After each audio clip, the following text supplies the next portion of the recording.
আমরা যারা নামাজ পড়ি না, নামাজকে অবহেলা করি, আজকের ভিডিওটি তাদের জন্য। সবাই শেষ পর্যন্ত শুনে যাওয়ার অনুরোধ রইল। কৃষককে প্রশ্ন করা হলো, নামাজ পড়েছেন? কৃষক বলল, আমরা তো চাষা বসা মানুষ, দিনে আনি দিনেই খাই, আমাগো কি নামাজ পড়লে চলবো? নামাজ পড়লে কাজ করম কখন? চাকরিজীবীকে প্রশ্ন করা হলো, আপনি পড়েছেন নামাজ? চাকরিজীবী বলল, আমরা তো চাকরিজীবী মানুষ, পরের চাকরি করি, সময়ের আগে ডিউটিতে যেতে হয়, নয়তো কপালে থাকে বসের চোখ রাঙ্গানি, আমাদের নামাজের সুযোগ কোথায় বলেন? এক ব্যবসায়িককে প্রশ্ন করা হলো, আপনি নামাজ পড়েছেন? ব্যবসায়িক বলল, আমি তো ব্যবসা করি, মাত্রই দোকানটা খুলেছি, নামাজ তো পড়তেই হবে, এটা তো ভালো কাজ, কিন্তু দোকান রেখে নামাজে গেলে দোকান দেখবে কে বলেন?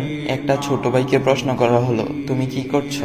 সে বলল, আমি একজন ছাত্র, কলেজে পড়ি। তাকে প্রশ্ন করা হলো, নামাজটা পড়েছো তো? ছাত্র ভাই বলল, কি যে বলেন, পড়াশোনার যেই চাপ, নামাজ পড়ার সময় কই, তাছাড়া কাপড়টাও পাক পবিত্র নাই, কেমনে কি করি বলেন?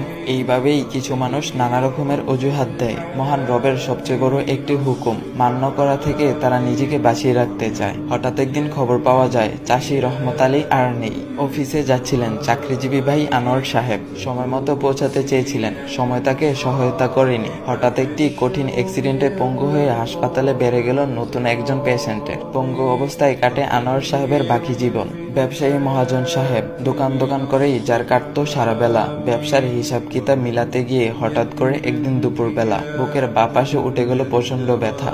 নামাজ পড়ার সময় ছিল না যেই লোকটির, আল্লাহকে দেওয়ার মতো সময় কখনো হয়ে ওঠেনি। হ্যাঁ, তিনি হসপিটালে নেওয়ার আগে চলে গেলেন ওপারে। আর হে, ওই যে যুবক ছাত্র ভাইটি, নামাজে যার ছিল চির গাফলতি, অল্প বয়সে ক্যান্সারে সেও চলে গেলেন একদিন। বড় আশা ছিল তার জীবনকে নিজের মতো করে সাজাবে, জীবনের রং রস গন্ধে মাতাল ছিল তার মন, আল্লাহকে চেনার মতো সময় ছিল না তারও। এখন আমরা কি ভাবছি?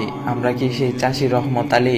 আমরা কি সেই চাকরিজীবী আনোয়ার সাহেব? আমরা কি সেই ব্যবসায়ী মহাজন? নাকি আমরা সেই ছাত্র ভাইটি? এতই তাড়াতাড়ি কি মারা যাব আমি? এখনো তো অনেক দেরি আছে। অথচ মৃত্যু প্রতিদিন আমাদের সামনে থেকে কাউকে না কাউকে নিয়ে যাচ্ছে। হ্যাঁ, যেতে হবে আমাকেও একদিন। রাসূল সাল্লাল্লাহু আলাইহি ওয়াসাল্লাম বলেছেন, বুদ্ধিমান তো হচ্ছে সেই ব্যক্তি যে তার ভুল ত্রুটি নিয়ে চিন্তা করে এবং মৃত্যুর পরবর্তী জীবনের জন্য ন্যায় কামল করে। অর্থাৎ বুদ্ধিমান হচ্ছে সেই ব্যক্তি যে কিনা নিজের দুষ্কৃতি নিয়ে চিন্তা করে, গুনাহের জন্য অনুতপ্ত হয়, তওবা করে এবং মৃত্যুর পরবর্তী জীবন আখিরাতের জন্য ন্যায় কামল করে রাখে। হে প্রিয় ভাই ও বোন আমার, এখনো সময় আছে, খুব বেশি দেরি হয়ে যায়নি। এখনই ফিরে আসুন রবের দিকে, গুরুত্ব সহকারে নামাজ আদায় করুন এবং আল্লাহর হুকুমগুলো যথাযথভাবে পালন করুন। দেখবেন জীবনটা অনেক বেশি সুন্দর হয়ে গিয়েছে।